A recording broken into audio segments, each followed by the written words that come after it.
السلام علیکم ورحمۃ اللہ وبرکاتہ۔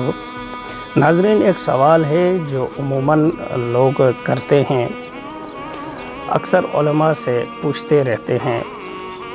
میں چاہتا ہوں کہ آج اس سوال کی تھوڑی وضاحت ہو جائے۔ ناظرین، سوال اکثر یہ کرتے ہیں کہ کیا شادی شدہ مرد دوسری شادی کرنا چاہتا ہے تو کیا پہلے بیوی کی اجازت ضروری ہے یا نہیں؟ کیا وہ اس چیز کا مکلف ہے کہ وہ پہلے بیوی سے اجازت لے کہ آیا میں دوسری شادی کرنا چاہتا ہوں، آپ کی اجازت ہے کہ نہیں ہے؟ اگر وہ اجازت دیتی ہے تو ٹھیک، ورنہ نہیں۔ اس بارے میں اکثر سوال کرتے ہیں۔ تو ناظرین، قرآن پاک اگر ہم دیکھتے ہیں تو اللہ رب العزت فرماتے ہیں فَانْكِحُوا مَا طَابَ لَكُم مِّنَ النِّسَاءِ مَثْنَىٰ وَثُلَاثَ وَرُبَاعَ۔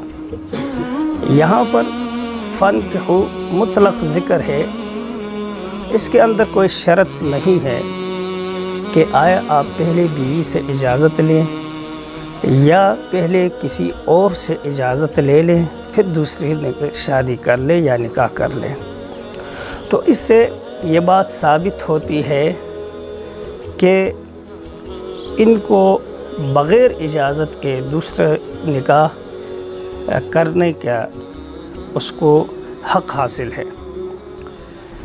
مگر المیہ یہ ہے کہ آج کل کے نوجوان طبقہ، خاص کر وہ لوگ جن کی دین سے دوری ہے، وہ دوسرا نکاح کرنا اس قدر معیوب سمجھتے ہیں کہ وہ اپنے ان حرکتوں سے بھی معیوب زیادہ سمجھتے ہیں دوسرے نکاح سے، جو حرکتیں عموماً معاشرے میں وہ کرتے ہیں۔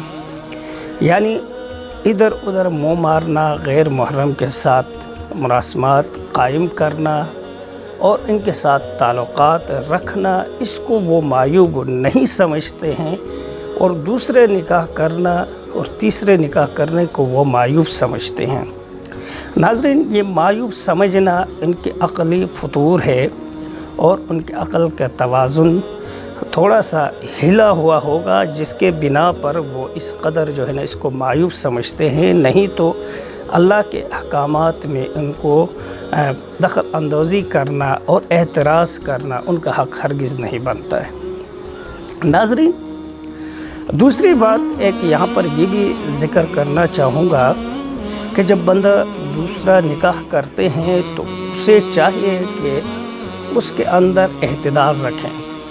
اس کے بارے میں بھی شریعت نے کھل کر قرآن حدیث میں بیان کیا ہے کہ اگر کوئی بندہ دوسرا نکاح کرتے ہیں تو اسے کیا کرنا چاہیے۔ تو سب سے پہلے قرآن کو ہم دیکھتے ہیں تو قرآن فرماتے ہیں وَلْيَسْتَعْفِفِ الَّذِينَ لَا يَجِدُونَ نِكَاحًا حَتَّى يُغْنِيَهُمُ اللَّهُ مِنْ فَضْلِهِ۔ پہلی شرط کیا رکھی ہے؟ پہلی شرط یہی رکھی ہے، اگر وہ بندہ دوسرا نکاح کرنا چاہتا ہے تو اگر وہ مالدار نہیں ہے، اس کے پاس مال نہیں ہے، اسباب نہیں ہے، تو وہ اپنے آپ کو پاک دامن رکھیں یہاں تک کہ اللہ رب العزت اس کو غنی کر دے اپنے فضل سے، پھر وہ دوسرا نکاح کریں۔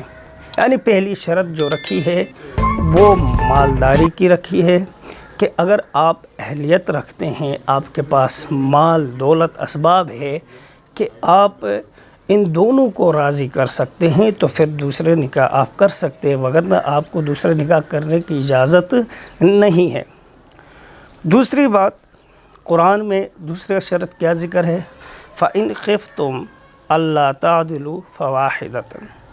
اگر آپ کو خوف ہے کہ آپ ان دونوں کے درمیان اعتدال نہیں رکھ سکتے، انصاف نہیں کر سکتے ہیں، تو آپ کو چاہیے کہ آپ دوسرا نکاح نہ کریں، کیونکہ اگر آپ ایک کی طرف زیادہ جھکاؤ ہوگے اور دوسری طرف آپ کا کم جائیں گے، اور دوسرے کے ساتھ آپ تعلقات کم رکھیں گے بنسبت اس کے، تو اس میں آپ کی پکڑ ہوگی، کل قیامت کے دن آپ سے پوچھا جائے گا۔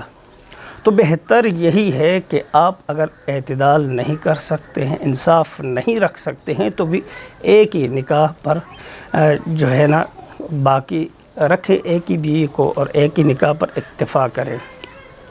تیسرا شرط جو شریعت نے بتایا وہ ہے اگر مردانگی قوت ہے، منکم الباء من استطاع منکم الباءۃ فلیتزوج۔ حدیث میں آتا ہے کہ نبی پاک صلی اللہ علیہ وسلم نے فرمایا اگر تم استطاعت رکھتے ہو تو پھر دوسرا نکاح کر لے، پھر نکاح کر لے۔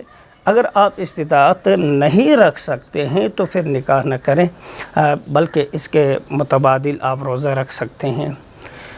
وجہ کیا ہے؟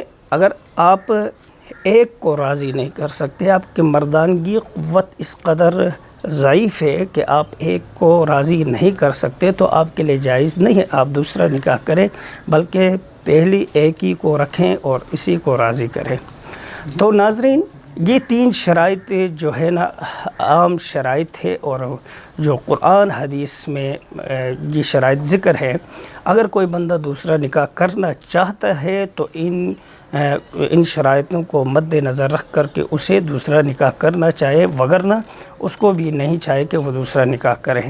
مگر یہاں پر ایک بات یہ ہے کہ ہم دیکھتے ہیں کہ پاکستانی قانون کے مطابق اگر کوئی بندہ دوسرا نکاح کرنا چاہتے ہیں تو وہ پہلے بیوی سے اجازت لے گا، بصورت اگر اس نے اجازت نہیں لیا اور اس صورت میں اس نے نکاح کر بھی لیا ہے، تو اگر اس کی بیوی، سابقہ بیوی اگر جا کر کے شکایت لگائے تو اس صورت میں قانون کے مطابق اسے بھاری جرمانہ بھی ہو سکتا ہے، اسے سزا بھی ہو سکتا ہے۔ یہاں پر ہم دیکھتے ہیں کہ شریعت کا قانون اور ہمارے ملکی قانون کے آپس میں تصادم ہے۔